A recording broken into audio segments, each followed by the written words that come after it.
आता है to be और not to be, that is the question. Shravan पाळावा की पाळू नये हा एकच सवाल आहे. या दुनियेच्या उकिरड्यावर हलकट जिभेचे चोचले पुरवण्यासाठी खात राहावं मटण, चिकन, अंडी, मासे, बोंबील, झिंगे, की फेकून द्यावं हे जिभेच्या चोचल्यांचं लक्तरानी करावं. आपल्या उदात्त संस्कृतीचं पालन करावा. मांसाहार बंद एकाच प्रहारानं, माझा तुझा याचा आणि त्याचाही. उदात्त संस्कृतीचं महात्म्य सांगणाऱ्या भाषणाने मेंदूला असा डंख मारावा की नंतर होऊ नये इच्छा नॉनव्हेज खाण्याची कधीही.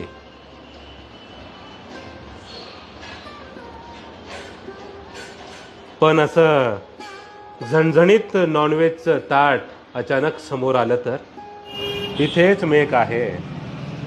समोर आलेलं चिकना मटणाचं ताट दूर करण्याचा धीर होत नाही, म्हणून आपण खात राहतो नॉनव्हेज आपल्या संस्कृतीला अलगद बाजूला सारून. आणि आपली पोटाची खळगी भरण्यासाठी मनाच्या द्विधा परिस्थितीमध्ये उभे राहतो हॉटेल बिंदुसराच्या दाराशी.